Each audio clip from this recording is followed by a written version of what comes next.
As students head back to school, strong new evidence of the political divide at colleges. In our new NBC News Generation Lab survey, almost half say they would most likely not choose a roommate who supported the opposing presidential candidate from the one they backed in 2020. Even more said they probably would not go on a date with someone who voted differently. And the economy is weighing heavily on them. Almost 90% are concerned about the price of gasoline, rent, and food.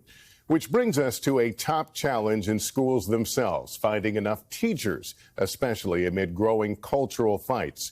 Antonia Hylton returns to Southlake, Texas, where school began this week. For 7 years, Adam Burns loved his job as a middle school technology teacher in Southlake's Carroll school system. Hey, cutie pie.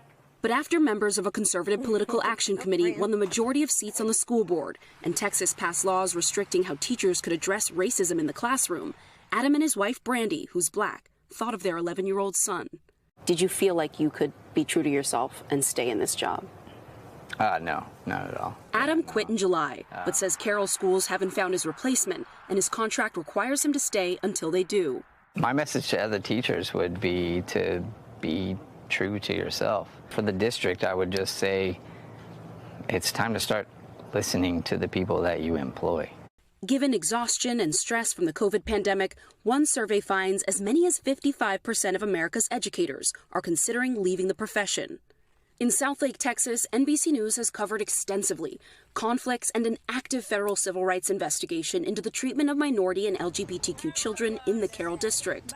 93 out of 577 teachers left that district last year.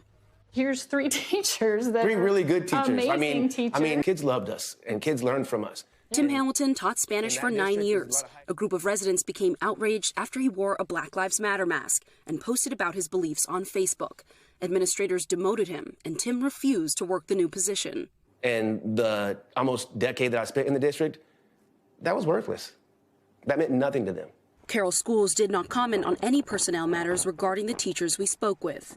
Kim Ross quit last spring after teaching algebra for 13 years.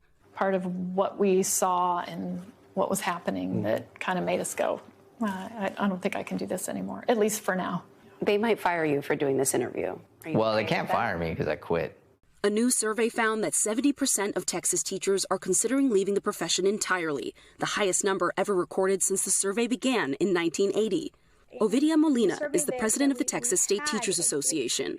Educators are feeling less support, not just from the elected officials who we felt for a long time, but also seeing an increase of lack of support from our parents because of all the political rhetoric that is being thrown around about who we are. If this continues, what's going to happen to the public schools? We're going to see a lot more classrooms without teachers, and we're going to see even less people wanting to come into education. Despite losing 16% of its teachers last year, the Carroll district says it has only 3 open positions currently, which it expects to fill shortly, and it is implementing raises and instructional coaches to help those still there.